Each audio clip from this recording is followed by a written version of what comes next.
Ya, shalom semuanya, selamat pagi. Kali ini saya tidak sendirian. Saya datang bersama dengan belahan jiwa saya, seorang wanita yang sudah ditentukan sebelum dunia dijadikan untuk menjadi teman pewaris kasih karunia Tuhan buat saya. Saya panggil istri saya satu-satunya, Nancy Limantono. Ya. Wanita ini sudah saya nikahi selama 32 tahun. Kami dikaruniai 3 orang anak dan 2 orang cucu, 1 menantu tentunya. Ya, oke, thank you Pak. Ya, baik, di bawah saja ya, supaya lebih membumi. Ya, ya. Oh bisa ya?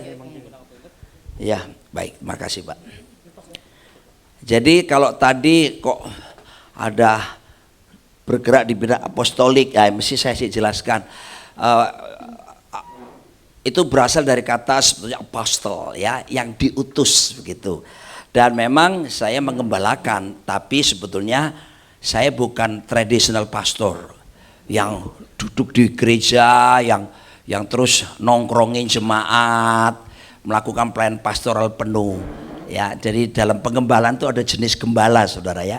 Yang pertama namanya traditional pastor, gembala yang betul-betul pure pastor, gembala. Nah, tapi ada gembala yang berikutnya namanya apostolic pastor. Apostolic pastor itu gembala yang nggak bisa diem di tempat. Pantatnya gampang panas kalau duduk lama-lama. Jadi bergerak keliling. Tujuannya untuk beritakan Injil, memuridkan dan menanam gereja-gereja baru. Dan Tuhan selama ini memanggil saya untuk seperti itu ya. Mungkin kalau saya pengusaha ya saya suka ekspansi usaha bisnis gitu ya. Gitu. Tapi ini dalam pengertian prinsip kerajaan Allah. Baik.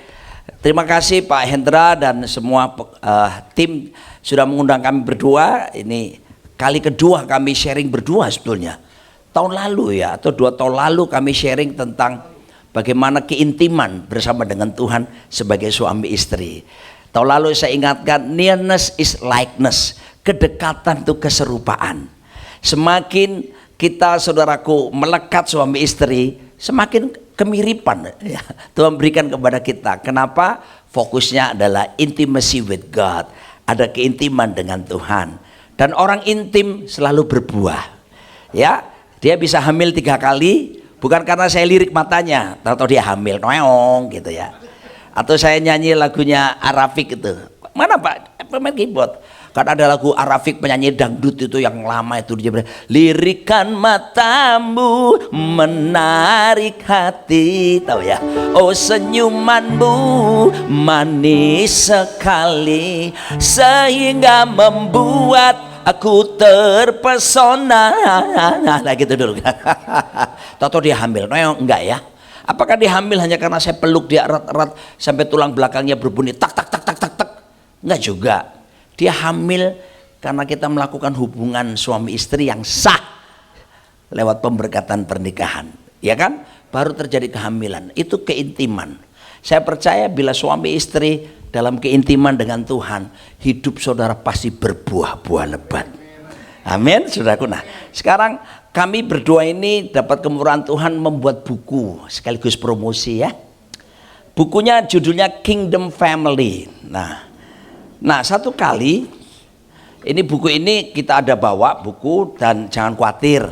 Saya tidak berbisnis karena seluruh hasil penjualan telah kami dedikasikan 100% buat pekerjaan Tuhan, misi dan diakonia, termasuk royaltinya 100% kami persembahkan. Kami punya proyek-proyek beberapa termasuk di Papua.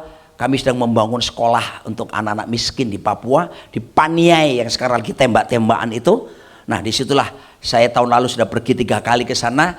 Tahun ini istri saya cegah saya ke sana. Kenapa? Lagi tembak-tembakan. Saya bilang nggak apa-apa kan aku ke sana. Dia bilang jangan sayang, please aku minta kamu jangan pergi ke sana. Dia khawatir saudara dia jadi janda.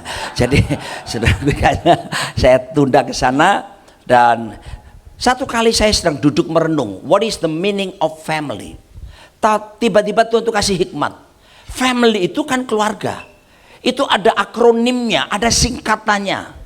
Untuk orang bisa mengalami kerajaan sorga nyata dalam keluarga. Bapak Ibu yang dikasihi Tuhan, saya mau pesan ya, sorga itu sebetulnya tidak jauh. Sorga itu sebetulnya sudah ada di keluarga kita seharusnya. Sebab ini desain, original purpose. Ya, sejak awal Tuhan membuat keluarga itu sebetulnya keluarga jadi perwakilan kerajaan sorga di muka bumi. Dan ketika saya duduk itu, tahu saya dapat hikmat. Family itu ada singkatannya. Mulai dari F, ya. Kita lihat F itu apa? F itu singkatan dari first is the kingdom of God. Nah, ini dia. Ya. Kalau ingin rumah tangga kita mengalami sorga nyata dalam hidup rumah tangga kita, maka the priority of our family is the kingdom of God. Prioritas keluarga kita adalah kerajaan Allah. Kan ada lagunya, kunci G. Tadi ibu-ibu hebat ya nyanyinya. Saya lihat bapak-bapak cuma pasrah tadi di belakang. Kali ini bapak-bapak yang pasrah. Biasanya ibu-ibu pasrah. Tapi kalau sudah dipentas seperti tadi keren ya.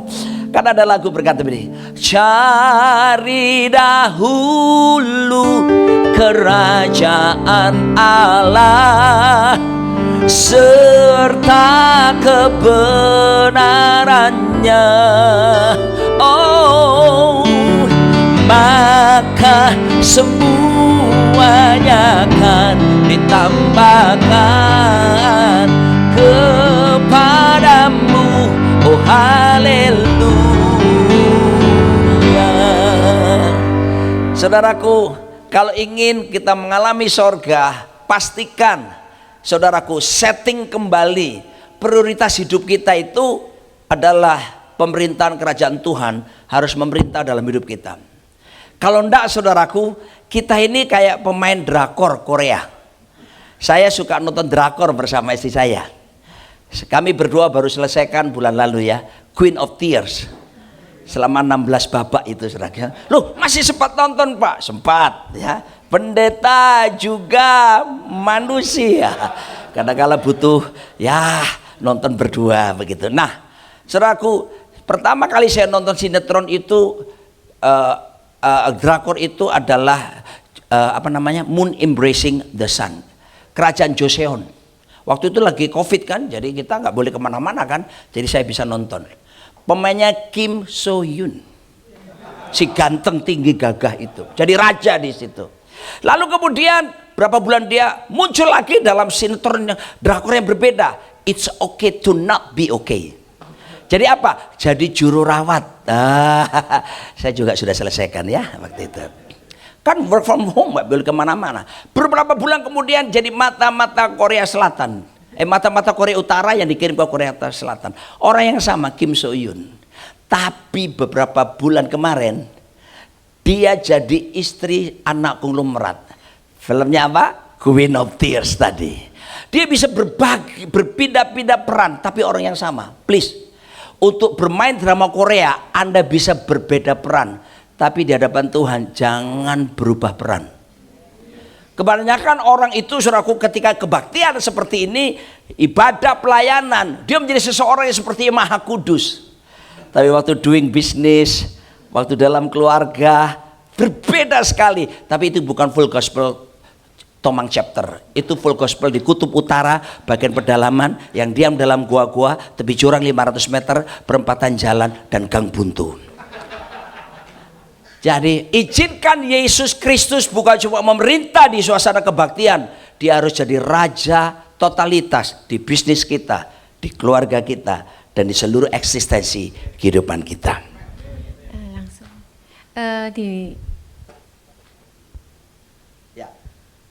dibantu coba next, soalnya enggak jalan. Langsung aja. Oh jalan. Ya, next. Ya, iya, oke. Iya, kan kita tahu semua Bapak Ibu ayatnya kan Matius 6 ayat 33. Carilah dahulu kerajaan Allah dan kebenarannya, maka semuanya akan ditambahkan kepadamu. Tapi yang kami rindu sampaikan pada pagi hari ini adalah yang justru kita sering lupa di bawahnya.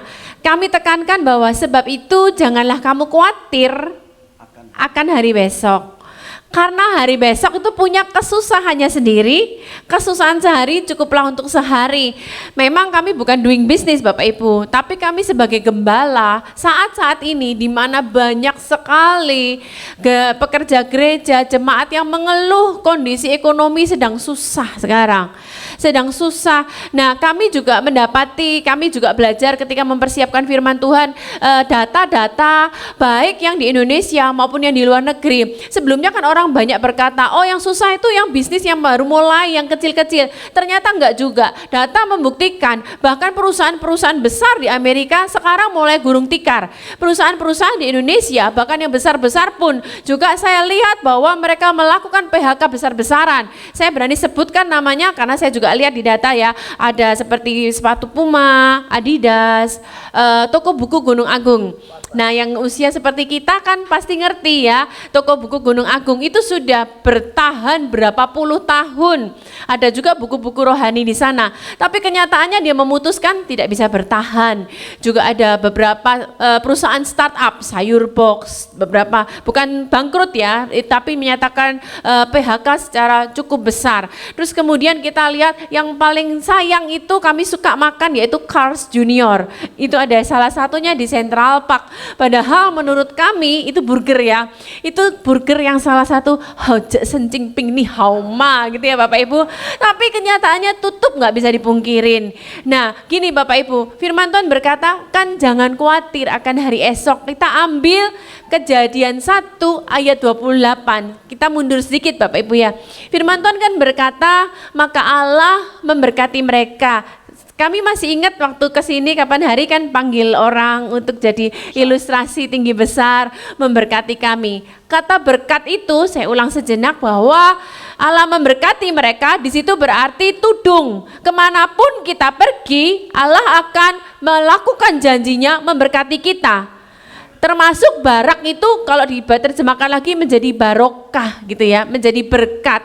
Itu bicara apa sih? Kemampuan Tuhan untuk menyertai kita, karena kalau kita baca Allah memberkati mereka supaya apa? Beranak cucu. Bahasa aslinya be fruitful. Termasuk dalam hal bisnis, dalam hal apapun juga berkembang, be fruitful. Nah, kata barokah itu Allah memberikan kemampuan untuk kita fruitful. Makanya dikatakan di mana? Kepada burung-burung di udara, kepada ikan-ikan di laut, ternak. Itu bicara apa? Bicara bisnis kita.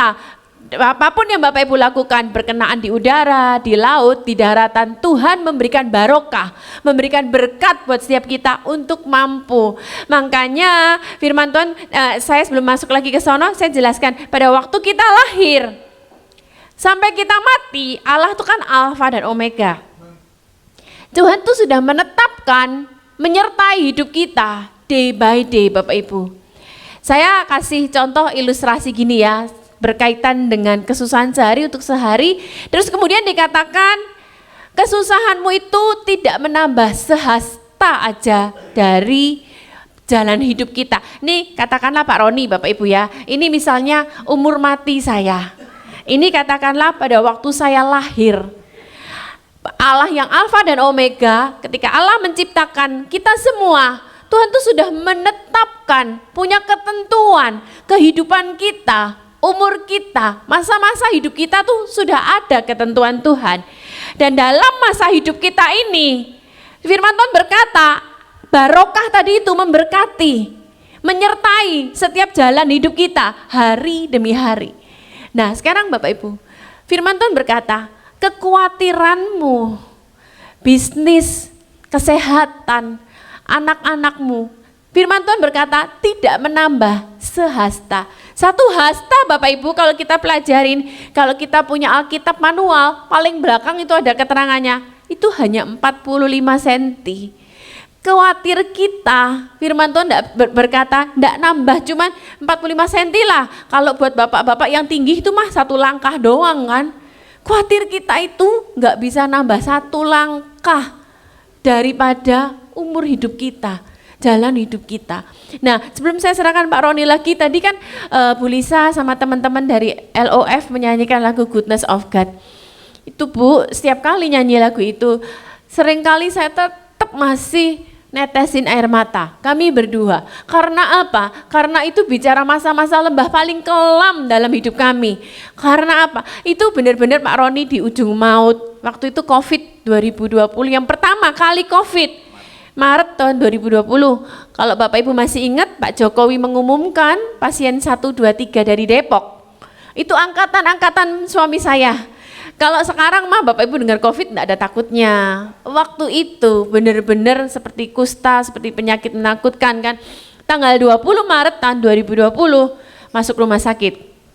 Tanggal 21-nya beredar kabar di Instagram, di WA grup bahwa daftar 11 orang nama hamba Tuhan yang meninggal karena COVID.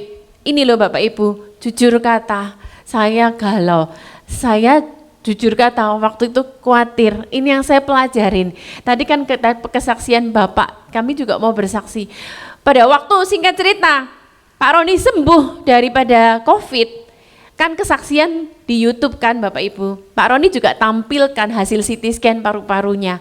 Begitu tampil itu di YouTube, ada beberapa rekan kami yang dokter bilang, Pak ini paru-paru Bapak itu kondisinya putih.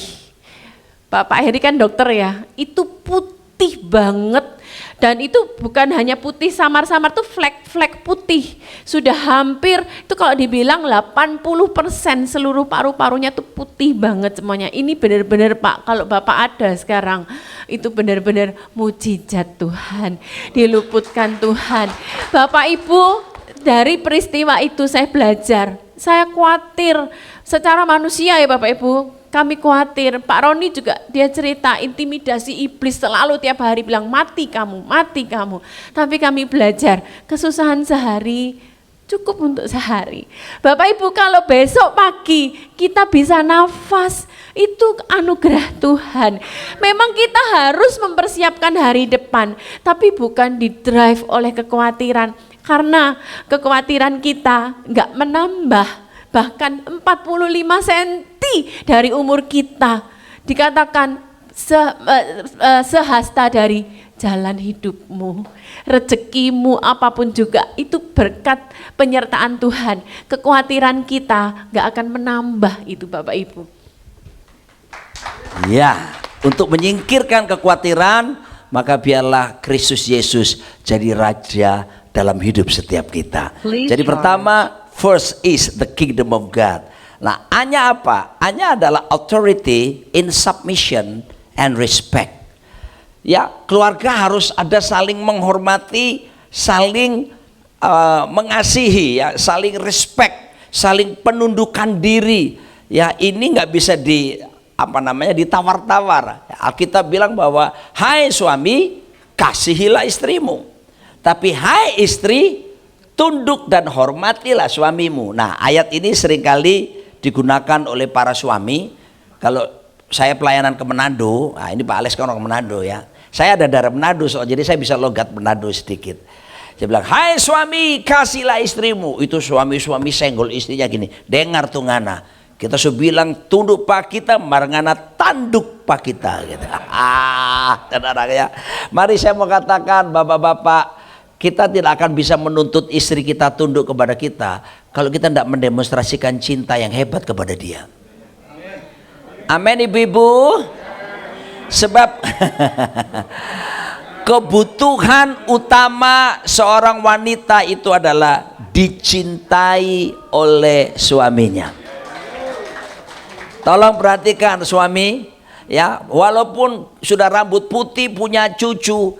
Saya dengan istri saya, kalau saya kenalkan istri saya ke orang lain, saya selalu bilangin, kenalkan istri saya sekaligus pacar saya. Kenapa saya bilang pacar saya? Karena kami terus bermesraan sampai hari ini.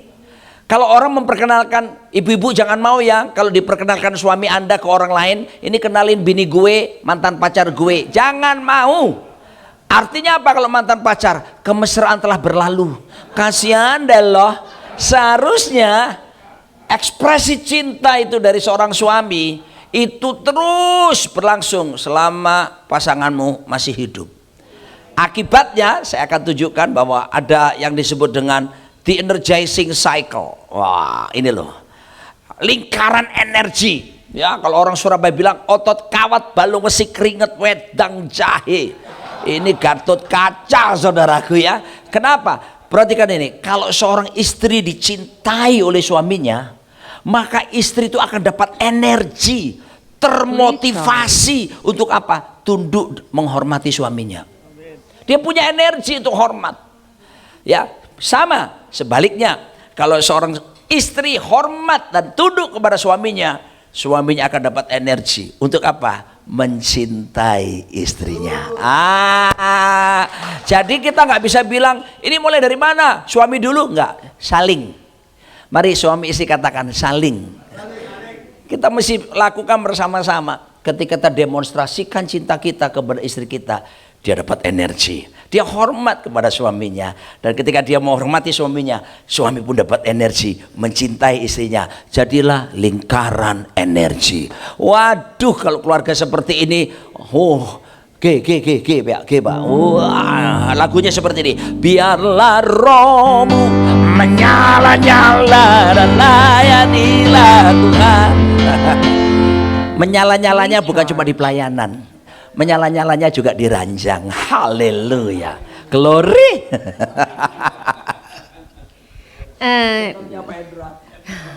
Naikkan sedikit sayang. Nah, tadi kan bicaraannya itu tentang penundukan diri dan otoritas ya Bapak Ibu ya. Wanita-wanita ini kan kali ini kan ada perempuannya ya. Jadi bicara mewakili perempuan. Mungkin ada bagian yang Bapak-bapak harus tutup telinga supaya nggak kegeeran kali Bapak Ibu ya. Nah, sekarang naikkan lagi dikit sayang, bukan yang ini. Nah, ini kita belajar sebentar Bapak Ibu ya, bahwa mungkin aja para wanita protes. Kok enak ya? Kita nih yang lebih pinter, yang cari duit, modal lebih ada, semua kita yang susah payah. Tapi kenapa kita harus tunduk kepada suami? Nah, ini cerita asal muasalnya firman Tuhan ini. Sebelum manusia jatuh dalam dosa Bapak Ibu, Tuhan menciptakan laki-laki dan perempuan, kemudian memberkati mereka dalam pernikahan. Dan Tuhan memberikan rule jangan makan buah pengetahuan baik dan jahat, hanya itu. Tapi begitu manusia jatuh dalam dosa, dibuatlah tatanan dalam keluarga. Jadi para wanita-wanita, ibu-ibu, kita nggak bisa protes sama Tuhan karena ini sudah rule yang dibuat. Nah, ketika kita pelajarin Kejadian 3, Tuhan menjelaskan, kamu ular, karena kamu sudah berbuat ini, hukumanmu dijelaskan. Kamu akan merayap makananmu debu. Kepada wanita, perhatikan ya Bapak Ibu ya, ini adalah hukumnya. Dan seringkali kan kita, ini permisi kata kan semua pada udah menikah ya. Seringkali kan bicara soal seks itu perempuan-perempuan diperlengkapi ya, kita melayani lah suami. Ternyata kalau kita lihat ayat ini luar biasa Bapak Ibu. Ini seharusnya seminar khusus ya, tapi saya ambil sedikit. Firmannya kepada perempuan itu, ini hukumnya Tuhan ya. Susah payahmu waktu mengandung akan kubuat sangat banyak. Dengan kesakitan engkau akan melahirkan anakmu. Namun ini sensitif. Maaf Bapak Ibu, ini sedikit sensitif. Namun engkau akan birahi kepada suamimu. Sedangkan kan selama ini pola pikir kita, amin. Permisi kata boleh ya Bapak Ibu ya, permisi, ini karena bicara tentang family kan. Selama ini kan pola pikirnya yang birahi itu hanya yang suami. Rupanya tidak Bapak Ibu, kalau kita bicara seminar-seminar, istri pun justru Tuhan memberikan sesuatu yang spesial untuk kita tetap boleh. Kita tuh suami istri saling membutuhkan, termasuk dalam hal itu. Di sini justru Tuhan ngajarkan, nah saya lanjutkan dikatakan, birahi kepada suamimu dan ia akan berkuasa. Jadi maksudnya apa? Berkuasa di sini sejak saat manusia jatuh dalam dosa, ada rule yang memegang pemerintahan tuh suami, istri, baru anak-anak. Nah, termasuk di sini bicara menghormati, karena kata berkuasa, termasuk juga menghormati dalam seks itu tadi gitu ya. Saya kurang maksud nyaman. Lo? Ya, nanti lain cerita aja. Sesi beda gitu ya. Jadi kenapa kalau kita protes? Ya ini ayatnya, bahwa sejak manusia jatuh dalam dosa, Tuhan menetapkan rule, ada kata ia akan berkuasa. Termasuk kita kita pun it's okay buat wanita-wanita untuk kita birahi. Nanti kalau ibu-ibu bilang gini, boro-boro birahi Bu Nancy, usia sudah lanjut, udah punya cucu, udah capek, udah aduh boyokan, udah sakit semua, itu lain cerita deh, nanti aja sesi sendiri aja. Next kan, boleh cuplikan katanya. Nah, Bapak Ibu, halo, kasih cuplikan seks. kasih bocoran. Intinya begini, tanya sama Pak Dokter ada di sini. Selama masih bisa minum air, masih bisa, gitu aja. Karena ternyata Bapak Ibu kalau cuplikan sedikit itu ada firman Tuhan di dalam Kidung Agung. Selama ini kan pola pikir kita Kidung Agung tuh bahkan suka rohanikan. Padahal tuh tulisannya Raja Salomo, Kidung Agung tuh memang benar-benar tentang pernikahan dalam nggak enak ngomongnya kalau perempuan itu Bapak Ibu. Seks gitu aja. Nah, ada satu ayat di dalam Kidung Agung itu di mana yang perempuan yang mengatakan, ini kan bicara Sulamit ngomong kepada Salomo, bawalah aku ke tempat petiduran, terus dia justru yang memuji-muji suaminya. Nah, nanti aja deh. Dia yang ngajakin suaminya, itu loh maksudnya. Gitu loh. Jadi ibu-ibu ya ajak, jangan cuma nunggu komando dari suami. Persiapkan di rumah, semprot parfum, mandi, bersih apa semua. Begitu suaminya datang, sayang, glory gitu. Karena ayatnya di situ dikatakan bawalah aku kepada Maligai, aku akan mencintai, bahannya masih banyak. aku memuji cintamu karena aku lebih sedikit nggak apa-apa ya di sini ya. Karena kan buat perempuan itu, nah ini semua firman Tuhan tuh berkorelasi Bapak Ibu. Kan perempuan butuh kasihi, suami butuh dihormati Bapak Ibu. Nah buat perempuan itu ada yang berkata seperti ini, perempuan memberikan seks untuk cinta. Tapi sebaliknya laki-laki memberikan cinta untuk seks. Nah ternyata di dalam Kidung Agung tersebut ketika suami istri dipuaskan, justru istrinya memuji apa? Dia yang puji suaminya bukan seksnya. Si Sulamit memuji Salomo bicara apa? Betapa indahnya cintamu. Justru karena itu ketika perempuan ngerti menghormati suami, termasuk menghormati dalam hal seks Bapak Ibu, justru di situ suami memberikan cintanya Bapak Ibu, yang dipuji itu cintanya. Jadi kalau kita bicara authority, bicara hormat, istri-istri hormatilah juga suamimu dalam hal tersebut gitu Bapak Ibu ya, jangan meremehkan. Karena itu apa? Titik pride-nya suami itu dalam hal itu. Jadi yuk kita belajar gitu. Ya, jadi kalau ada yang apa namanya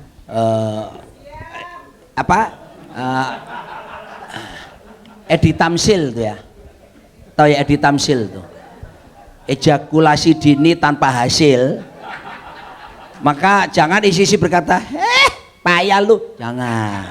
Ya, buat laki-laki itu sesuatu yang merendahkan dia gitu ya. Katakan begini, oke sayang, hari ini Edi Tamsil, tapi berikutnya wow keren gitu ya, pasti dia akan semangat. Saya selalu bilang sama Pak Roni, kamu pendek-pendek gini tapi kamu dinamit gitu ya. Jadi nah Bapak Ibu gini, rupanya ternyata setelah disurvei film-film Hollywood tersebut tentang kepahlawanan baik Spider-Man, Superman, rupanya 70% penontonnya bukan perempuan, justru laki-laki. Karena apa? Nature-nya laki-laki, dia mau jadi hero. Makanya Bapak Ibu ketika kita lihat Spider-Man, pada waktu Spider-Man mencium ceweknya, apakah dia kondisi sebagai Peter Parker ataukah Spider-Man? Sebagai Spider-Man, karena dia mau jadi hero Bapak Ibu. Berikutnya. Makanya wanita Allah, jadikanlah suamimu hero di rumah. Amin. Next. Ya. Tapi juga saya ingatkan para suami, Yesus datang bukan untuk dilayani tapi melayani. Karena suami gambaran Kristus, ya. Maka suami layanilah istrimu. Jangan selalu Anda yang menang.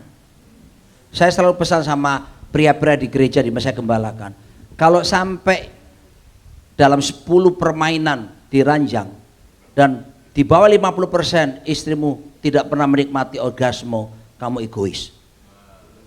Suami-suami kamu egois. Sebab seharusnya istri harus menikmati juga. Siap, laksanakan. Tolong Pak Jenderal, maaf kali ini Bapak, yang satunya Pak Jenderal yang satunya.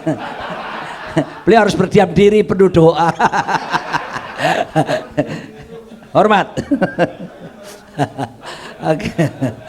Baiklah, kita lihat selanjutnya. Jadi jelas ya, first is the kingdom of God, and then the second is authority in submission and respect. Tapi kalau tidak ada saling menghormati, tidak ada saling mencintai, yang terjadi the crazy cycle. Rumah tangga kayak seperti ini, saudaraku, capek deh. Banyak suami-suami di Jakarta pulang kantor nggak langsung pulang, ngafe sampai malam. Ketika ditanya, lu ngapain nggak pulang-pulang? Takut macet ya? Kagak. Kenapa? Bini biar tunggu tidur baru gua pulang. Itu kenyataan loh saudara. Biar bini gua udah tidur di rumah, gua baru pulang. Oh saudaraku, kenapa saudaraku? Alkitab berkata, gini, ini menarik. Waktu Daud tergoda dengan siapa? Batseba. Dia jalan-jalan di mana waktu itu? Soto istana. Ya, soto istana. Tapi juga Batseba itu, tolong bapak-bapak perhatikan ya. Batseba itu sengaja goda dia. Ngapain? Dia istri perwira loh. Uria itu perwira, Alkitab bilang. Uria orang Het, perwiranya Daud. Salah satu dari 30 perwira yang hebat. Pasti punya kamar mandi dalam dong rumahnya. Lah ya jelas lah. Ngapain dia mandi di tempat terbuka? Dia tahu raja pulang tuh. Dia lagi bayangin, raja gue ganteng, kaya, aduh gagah, aduh gitu. Dan saudaraku, kenapa saya curiga sama Uria? Kenapa?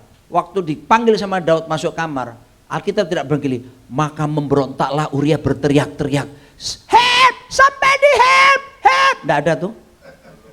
Silent night and holy night. Dia diam saja, artinya Uria menyukai dia, menyukai raja. Tolong bapak-bapak, Batseba menyukai rajanya. Tolong kita para laki-laki, tidak ada yang kebal di dunia ini kecuali Tuhan Yesus. So hati-hati dengan siapapun di sekitar kita yang kita lihat sudah mulai ada sinyal-sinyal merah.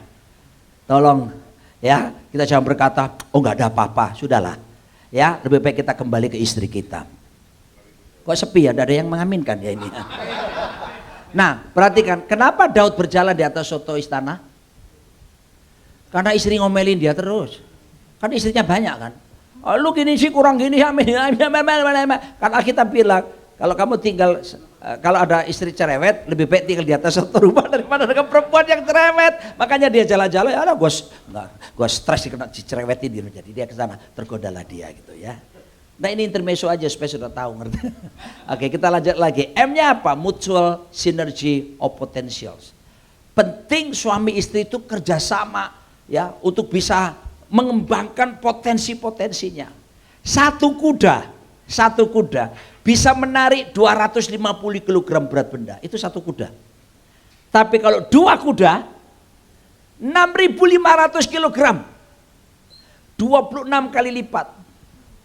Saya bersyukur saya punya istri saya ini ya bukan kami kayak kuda ya.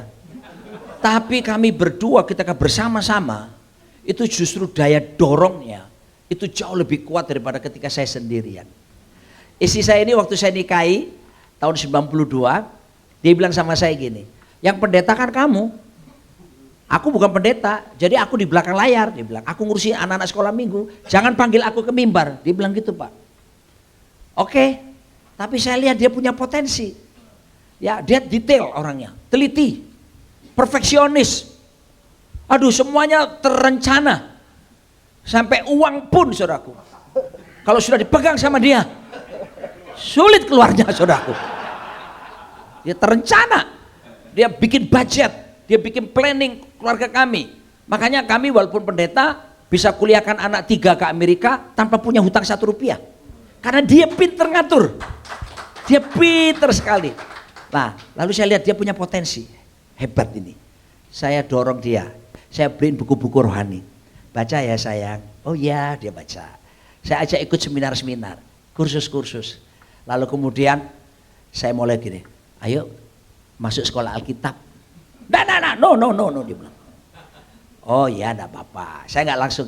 Berapa hari kemudian saya rayu lagi. Singkat cerita, dia berkata begini, ya sudah, aku masuk sekolah Alkitab karena aku tunduk sama kamu. Wah, kenapa dia bilang gitu? Karena saya ekspresikan cinta sama dia. Makanya dia mau.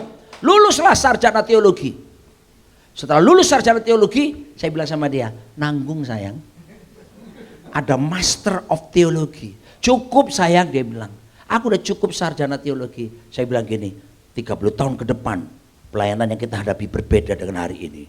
Generasi yang kita hadapi berbeda. So prepare yourself. Akhirnya dia bilang gini, sayang, karena aku tunduk sama kamu, ya sudah, aku ambil master teologi. Dan tahun lalu saudaraku, dia lulus master teologi dan predikat terbaik di angkatannya. Nah, makanya sekarang kalau ngomong bisa lancar karena dia sudah lulus S2 dan dia kuliah betul-betul teologi. Nah, saudaraku, betapa kalau kita berdua kompak, suami harus menemukan potensi istrinya dan mengembangkannya. Demikian pula sebaliknya, maka kemaksimalan akan terjadi di dalam keluarga kita.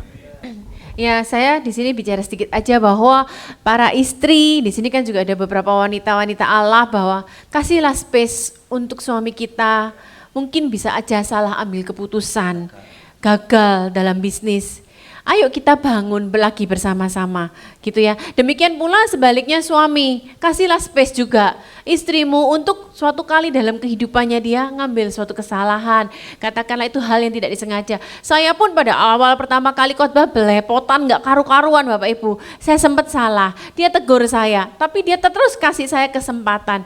Jadi suami istri yuk kita bicara mutual itu saling untuk mendorong. Kasihlah satu sama lain space untuk dia berbuat salah. Kasih kesempatan, maksudnya bukan kesengajaan ya, tapi suatu pelajaran yang diambil di dalamnya. Amin. Lalu berikutnya I-nya adalah, ini ada ayat berkata, berdua lebih baik daripada seorang diri karena mereka menerima upah yang baik dalam jerih payah mereka. Pengkhotbah 4 ayat 9. I-nya adalah intimacy with God. Ini sudah kami sharingkan tahun lalu, tapi untuk mengingatkan kembali. Apa yang kami lakukan ketika kami membangun keintiman dengan Tuhan, Bapak Ibu?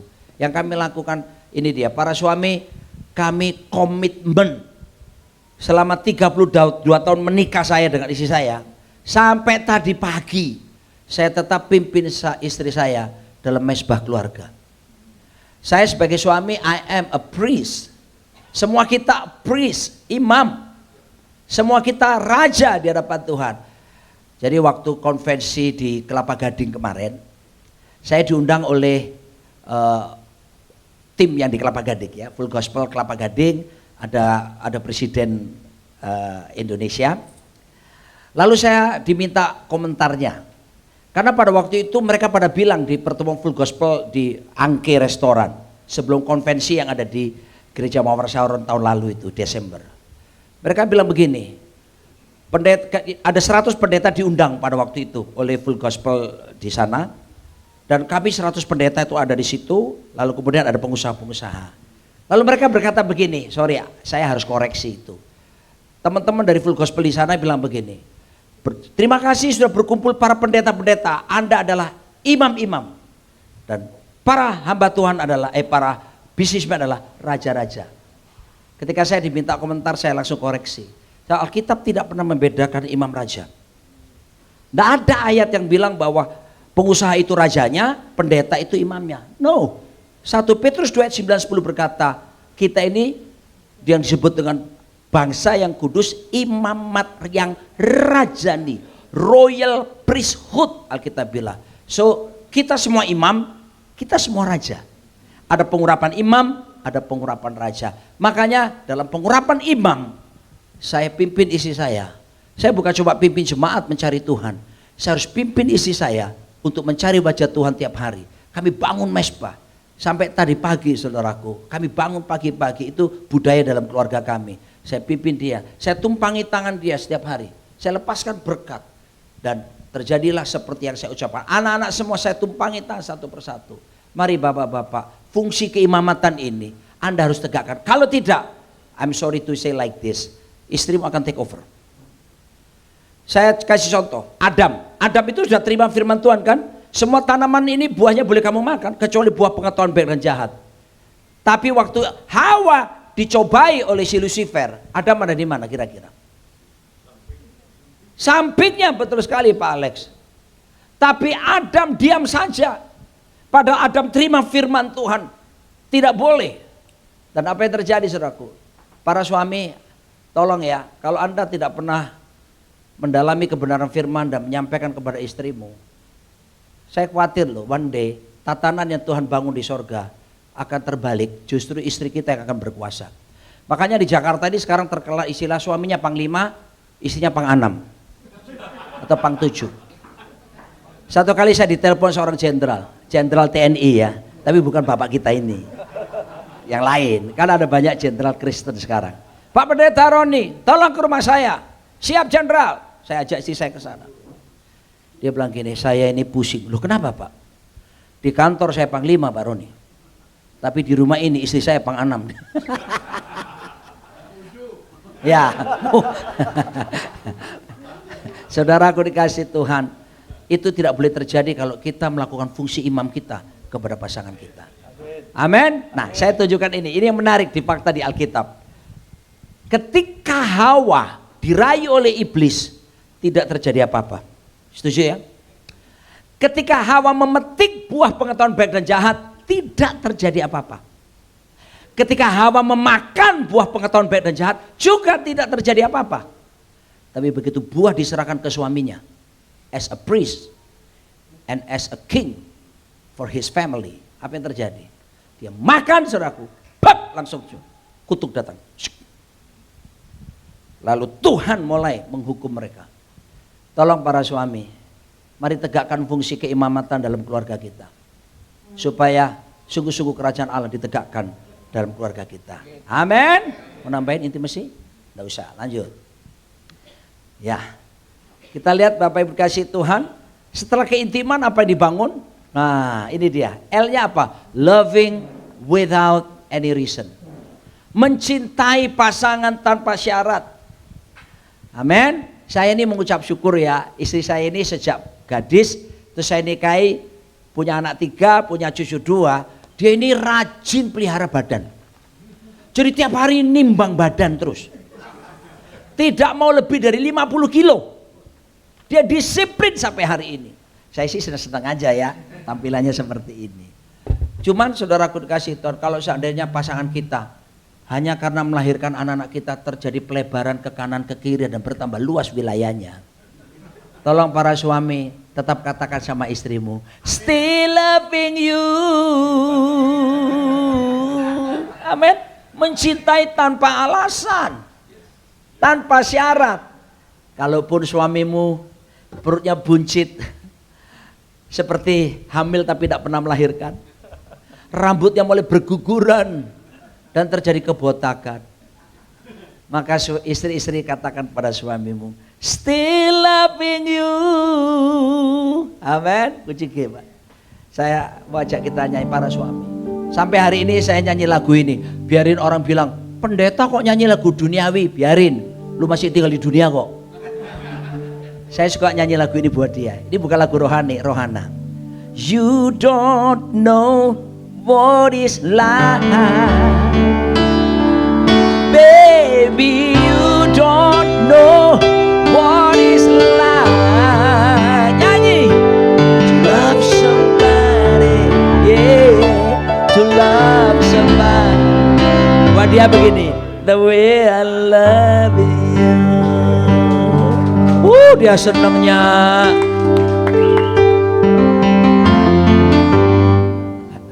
There's a lie. Dia kalau sudah digitukan dia pasti akan begini, so sweet. Suami masih menyanyikan lagu buat istrimu? Nina Bobo masih membelai rambutnya. Gini loh, before you touch the body of your wife, you have to touch the heart of your wife. Sebelum kamu sentuh badan istrimu, sentuh hatinya dulu, sentuh perasaannya. Kebanyakan pria-pria itu saudaraku kan gitu ya, pulang dari bisnis. Ayo cepat masuk kamar. Loh, kenapa sayang? Cepat kunci. Loh kenapa sayang? Ayo buka. Kenapa? Ayo langsung. Itu suami di Kutub Utara, di sini tidak ada seperti itu ya. Kasih dia tanpa syarat, tanpa alasan. Amin.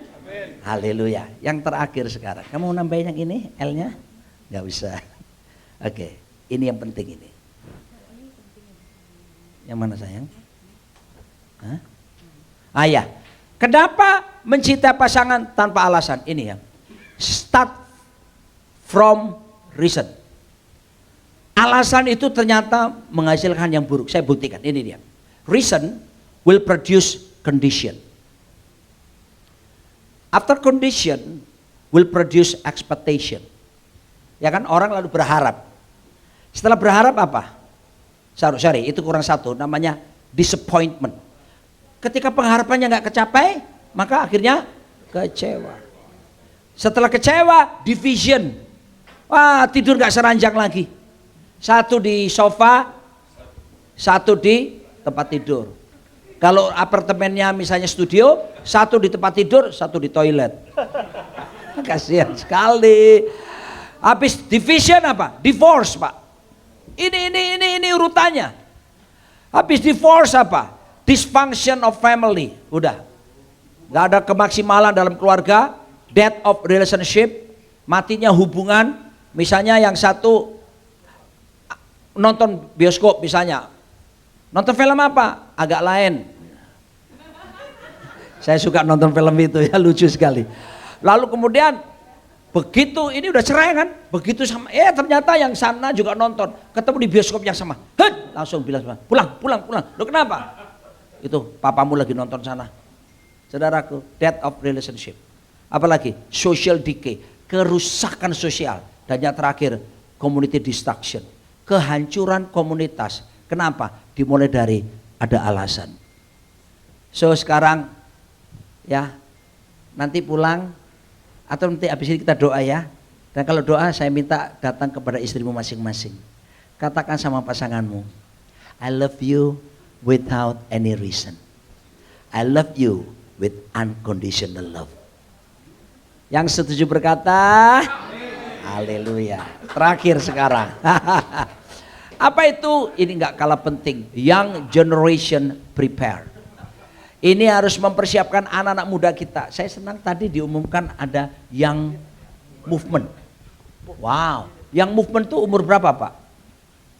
Untuk full gospel? 30-45. Iya, 30-40.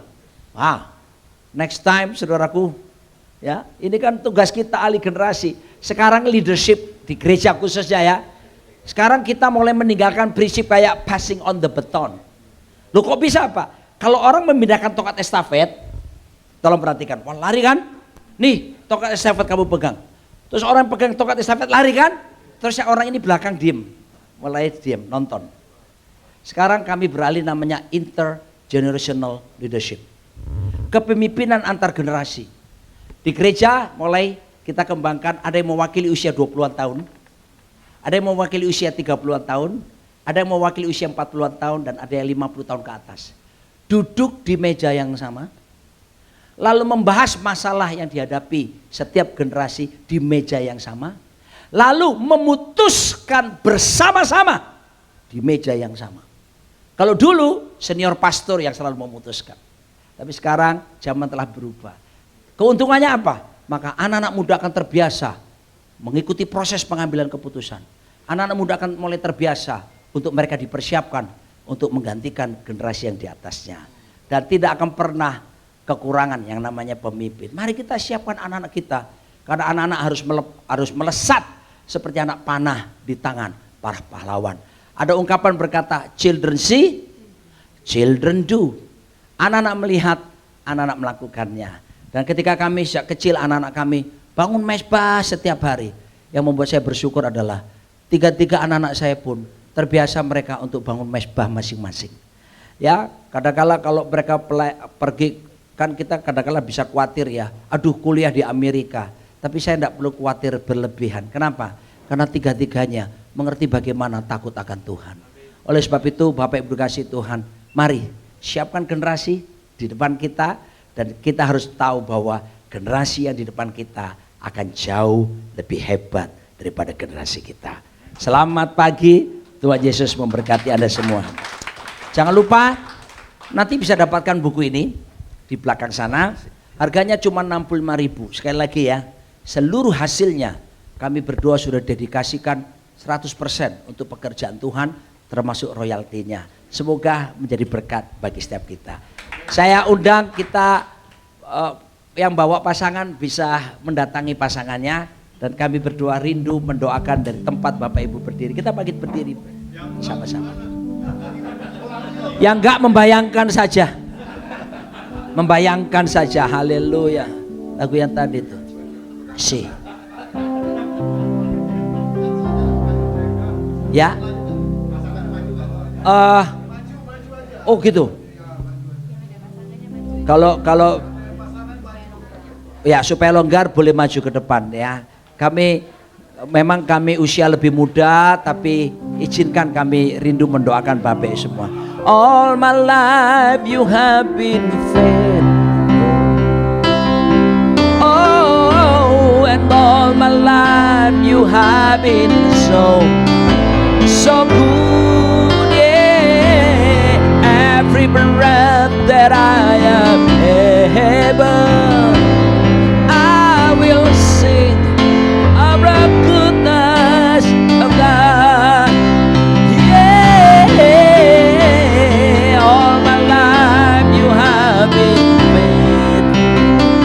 Datang kerajaanmu ya Tuhan.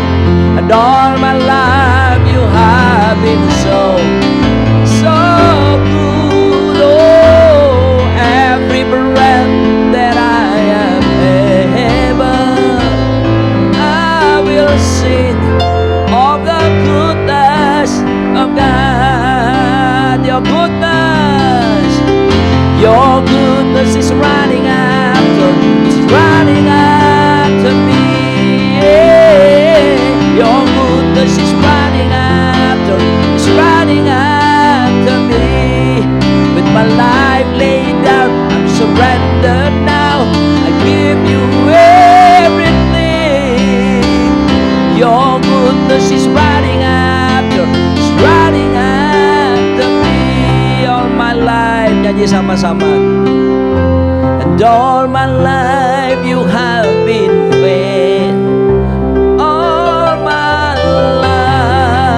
My life you have been so good.